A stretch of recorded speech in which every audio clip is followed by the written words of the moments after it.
Greetings, YouTubers. So after being completely blown away with what this $70 super Chinese cheapie can actually do with sand, I managed to find a good brand new paper bag, one of the multiple ply ones, to fit our wonderful, always been in the family since 1980, got it new, Electrolux Olympia 1.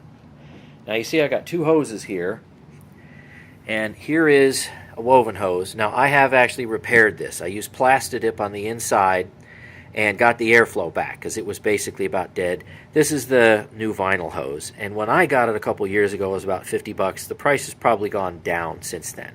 But the difference between these two hoses, airflow wise, this one has about 15, maybe 16 CFM more. So if you get a hose like this, it'll make an old guy like this seems like it just runs like new. In fact, it'll probably run better than new. So let's take a look.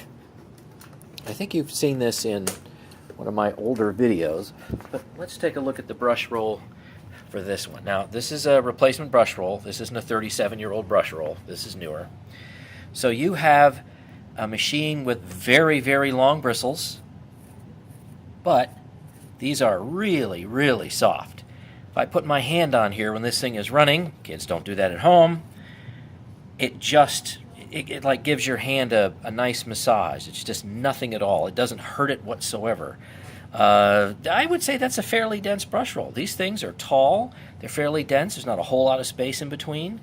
This is a chevron design because it comes in like a V shape here, and it's going to channel whatever it is it can pick up right through the center tube here, right through the center intake, and then up through the tubing, obviously.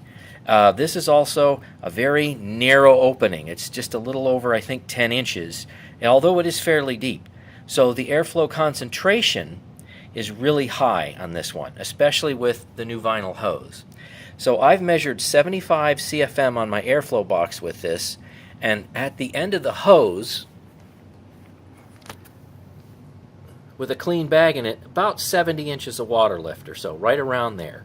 This one actually measures, the old one measures just a little bit more because it's been Plastidip, so the seal is just a little bit better, but the airflow is a lot less. So I'm really interested to see what this 1980 machine can actually do. Oh, by the way, one tip. I cut the tabs completely off of the bag here. Normally there's a little cardboard tab that kind of slides all the way over here and gets punctured or severed rather right here when you go and close the door. I just cut it completely off because now the seal around here won't have anything kind of pushing everything off to the side and leaving a tiny little air gap. In fact, the air gap would be about the thickness of what this tab would be once it gets bent downward. So I just completely, totally removed the tab. And it seems to make a bit of a difference. All right, here we go with our 100 millimeters of sand.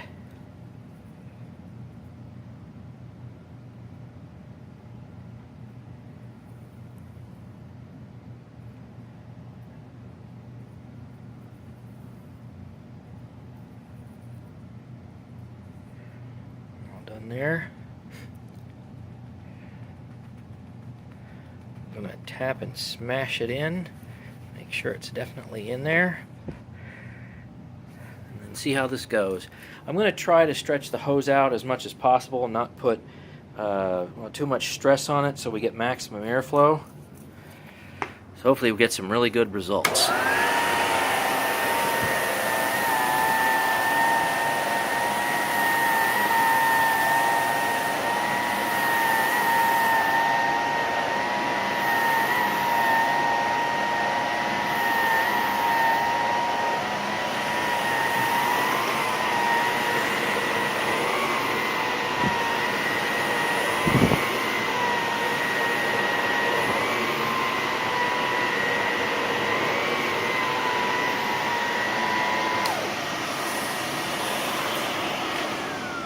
Love having a foot switch down there. Alright, so here's the bag. I can see a little bit of redness there on the seal. Let's see. Well, I can see a little bit in there.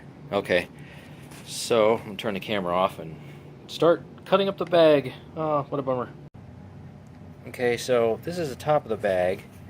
Not really seeing a whole lot in there. I'm hoping that the bottom contains a lot more than what I see in here. But I'll try to get out what I can. Okay, so here's the bottom of the bag. And there's definitely a bunch of sand in there, but it's stuck way down in the pleats. So I'm going to have to work pretty hard to see if I can get that out. And there we are. So there's the top and the bottom. Got everything out as much as I can. And boy, let me tell you, these multi-ply bags here really have an awful lot of pleats to dig into. Okay, I'm just getting ready to go and put it through the funnel. So that's what it looks like now. I'm trying to pick out some of the bonus material I find in there, which I think is bag fluff, because that doesn't look like dirt I normally see into the carpet. Okay, so while it wasn't as much as what I was hoping for, 35 millimeters or 35% isn't really very bad. This machine does a decent job, but it looks like the tufts on the brush roll underneath here are probably just a little too soft. They're certainly long enough and they're certainly dense enough, but I bet you if they were a bit stiffer, it probably would pick up a bit more, is the best I can figure out. So this is still good performance, and it beats the newer ball Dysons certainly by quite a bit. And it's just kind of good average performance out of a machine that is almost 40 years old. So what do you think? Like, comment, and subscribe. Until next time, bye-bye.